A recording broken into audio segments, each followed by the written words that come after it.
Привет, дорогие друзья! Ну вот оно случилось, вот оно произошло. Произошло то, чем пугали, чего ждали, что думали, как бабахнет, потому что долго Трамп рассказывал. Ну, в общем, вы помните мое предыдущее видео. Все ждали, по обеим берегам Атлантики, все с замиранием сердца ждали, потому что это должна была быть какая-то кувалда. В офисе президента там отправляли кулаки сжатые, что вот сейчас вы увидите, уже увидите. У меня было два варианта в видео. Вы помните это видео, оно предыдущее, можете его посмотреть. Два варианта. Первый вариант. Трамп реально сошел с ума. Такое бывает. Переобщался с Зеленским, к примеру, и Зеленский настолько активно лизал ему ботинки, руки, ноги и другие части тела, что Трампу это настолько понравилось, что он нырнул в это. И, тоже пронялся к Зеленскому как симпатией. Не такой, конечно, симпатией, как Макрон, но из другого, потому что Трамп все-таки гетеро. Я вот это подумал, что, такой вариант может быть. Бывают такие варианты, да. Другое дело, как Трампу было бы объясняться, и сейчас, в принципе, тоже вопрос, перед этой МАГА-движением, перед всеми теми, кто избирал его и так далее. Второй вариант, Трамп все-таки играет свою игру. Говорит одно, делает другое, или не делает, а опять говорит. Он себе на уме. То есть я предлагал не думать, что Трамп такой глупый, вот он повелся здесь и так далее, а что на самом деле происходит нечто другое. Путин на самом деле его огорчил. Это тут факт. Путин огорчил. Почему? Потому что Трамп думал, что с Москвой будет так же просто, как с Киевом. Что он предложил Киеву? Ни хрена он не предложил Киеву. Он предложил Киеву, давайте вы заморозим. Хорошо заморозим. Давайте мы давайте. Он еще даже не предлагает, а они уже согласны. Почему? Потому что Киев проигрывает. И сейчас впервые в западной прессе было сказано прямым текстом: Трамп уверен, что Украина проиграет. Другое дело, не знает когда. И, будучи хорошим человеком, он хочет, чтобы гибло меньше людей. Для того, чтобы гибло меньше людей, лучший способ — это просто дать больше оружия. А мы еще и вспомним, как Линдси Грэм угрожал русским кувалдой в виде жесточайших пошлин до 500%, рекордным потоком оружия для Украины и все такое прочее. Мы понимаем, почему Линдси Грэм это делает. Во-первых, потому что он гений, а во-вторых, потому что после Ирана реально посчитали, что могут все. И здесь был тот самый вариант, все ждали. Я даже скажу вам так, я ждал, я даже говорил: давайте, вводите 500%, я хочу посмотреть, как вы будете бить по Китаю, Индии и Бразилии, и как при этом ударите по самим Соединенным Штатам Америки.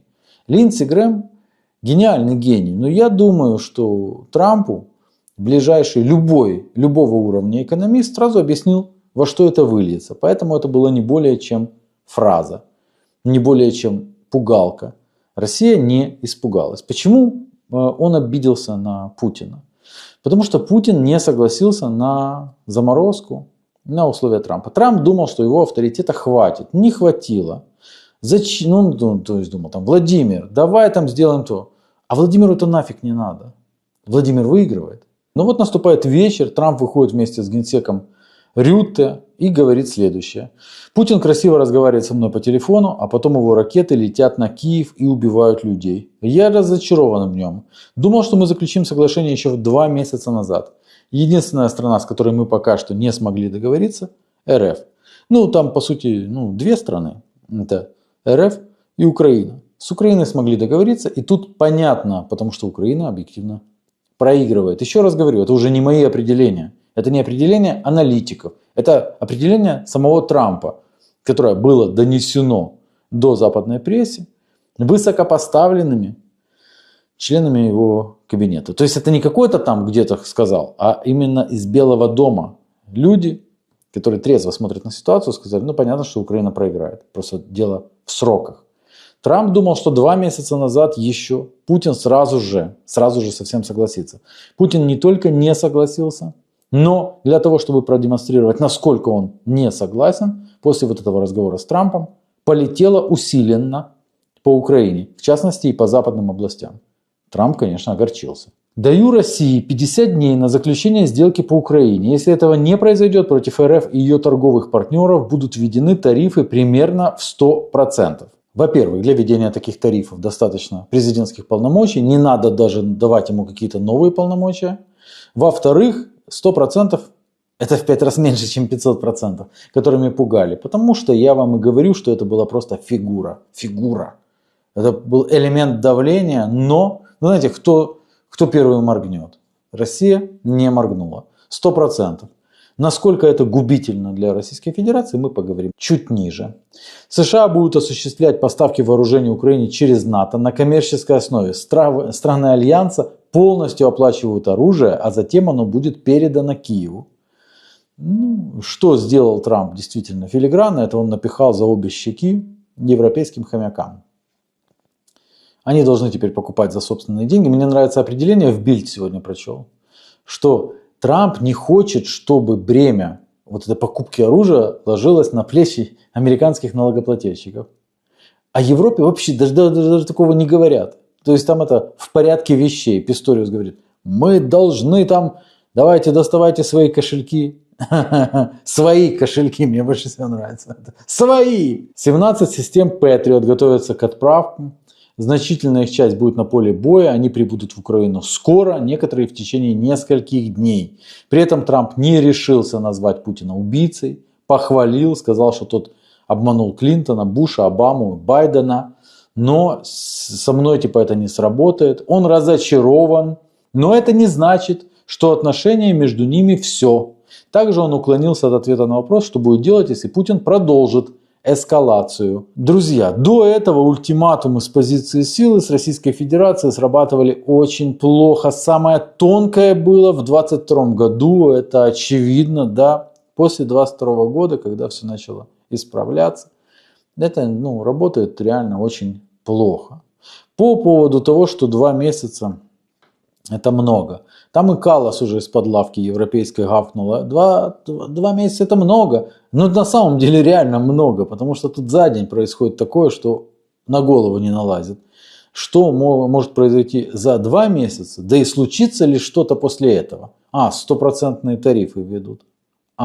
Итак, в сухом остатке. Кувалда отложена.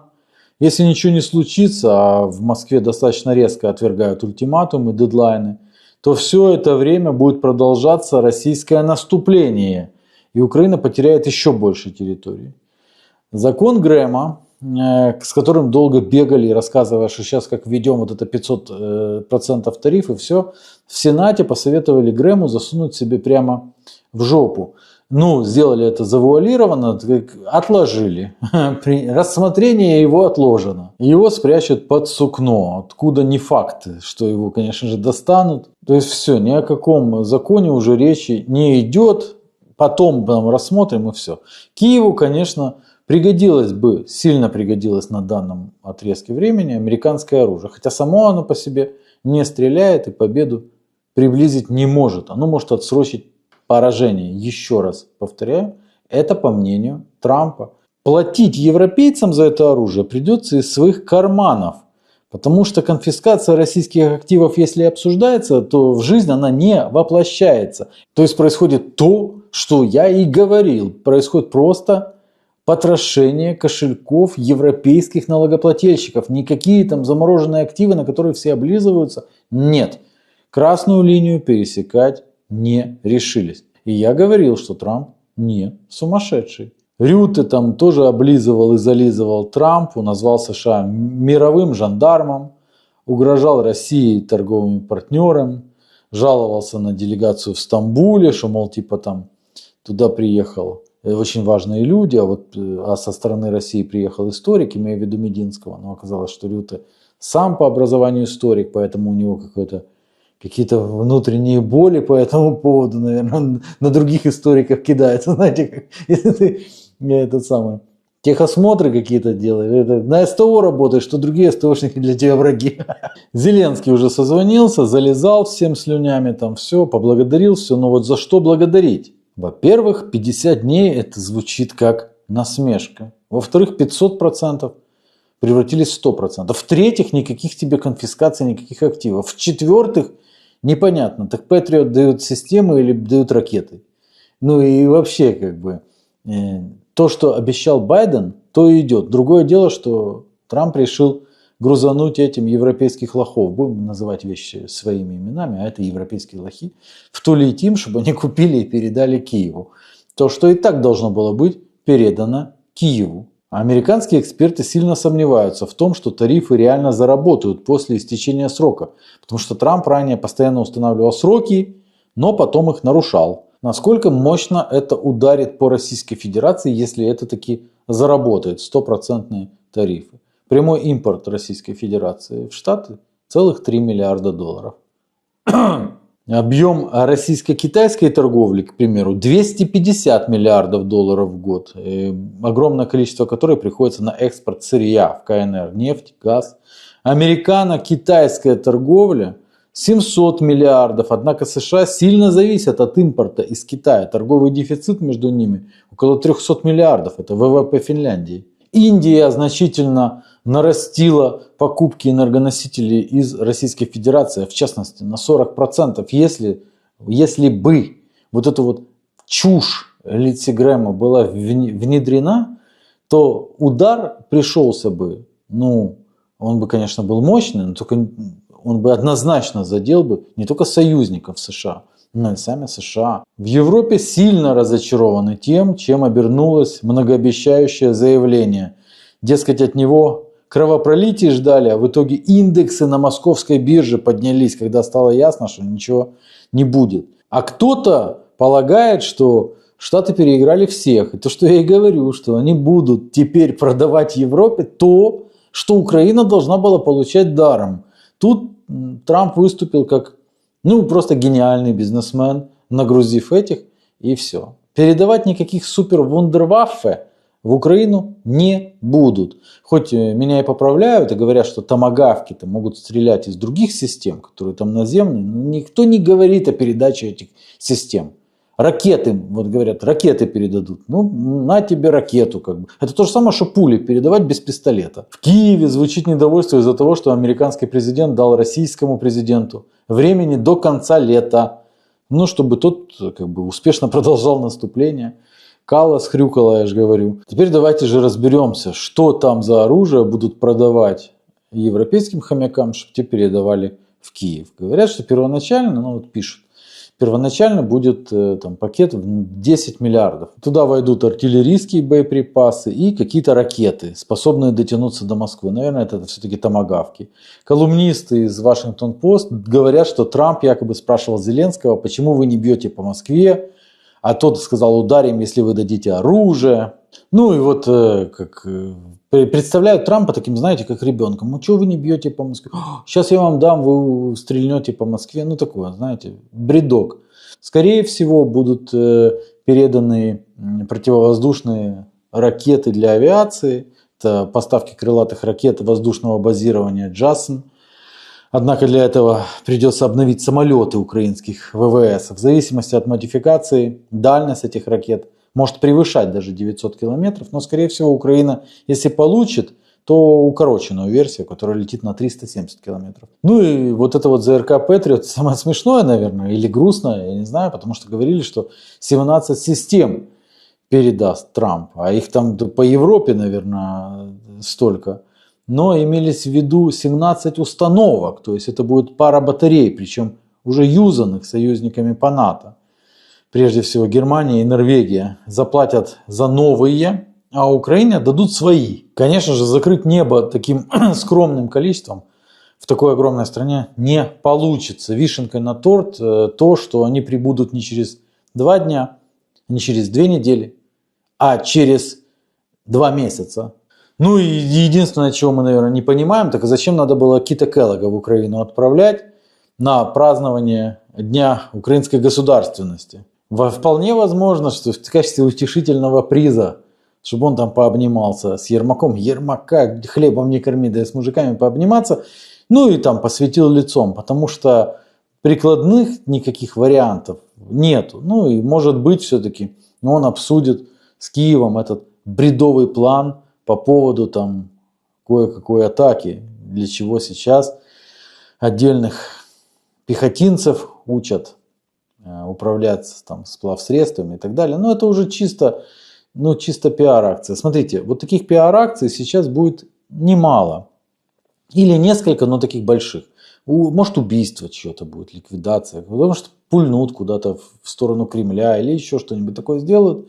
Почему? Потому что ожидается ряд падений очень ключевых населенных пунктов для Киева. А Киев всегда перебивает такую штуку, ну, каким-нибудь вот таким вот пиаром. Дело против Порошенко вот, тоже. В Штатах все равно недовольны ребята, потому что говорят, алло, что это мы даем им оружие. Но по данным Политико, Трамп на самом деле остается прежнего мнения.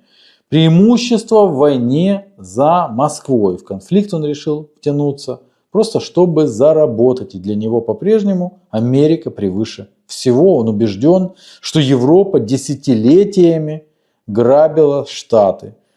И теперь настал черед Европе платить. Личный подтекст тоже присутствует. Трамп обижается на то, что Путин не идет ему навстречу. Но это я уже объяснял. Да, у него есть, конечно, но он, видите, не рубит мосты, не жжет их и так далее. Он не заявляет о том, что Путин нехорошими словами его не называет, как это делал Зеленский. Ну, потому что, по всей видимости, планирует и дальше проводить переговоры, только уже по другим темам. Трамп однозначно пытается выскочить из этой темы, дав ее европейцам, на откуп европейцам, причем в буквальном смысле слова, чтобы они покупали оружие и передавали. Европейцы, конечно же, я не имею в виду верхушку, которая тупо наживается на этом, просто банально на откатах, не должны бы радоваться тому, что будет происходить дальше, потому что это будет бить по сокращению. Это будет сокращение социальных программ, это будут деньги, откуда-то же надо брать для того, чтобы куда-то отправить. А если в Европе закрываются, причем в ключевых странах, закрываются производства и людей увольняют, это значит, что все идет не так хорошо, как шло раньше. Это значит, что деньги, наверное, пригодились бы хотя бы на выплаты тем, кого увольняют, потому что их же теперь надо как-то, они же должны за что-то жить. Это значит социал, да? В Германии с ее абсолютно неадекватным социалом собираются, видите, еще и вот такое вот. Плюс, конечно, теперь Зеленский будет ездить регулярно в Европу и выпрашивать больше, больше, больше, потому что Зеленскому нужно продолжение этой войны.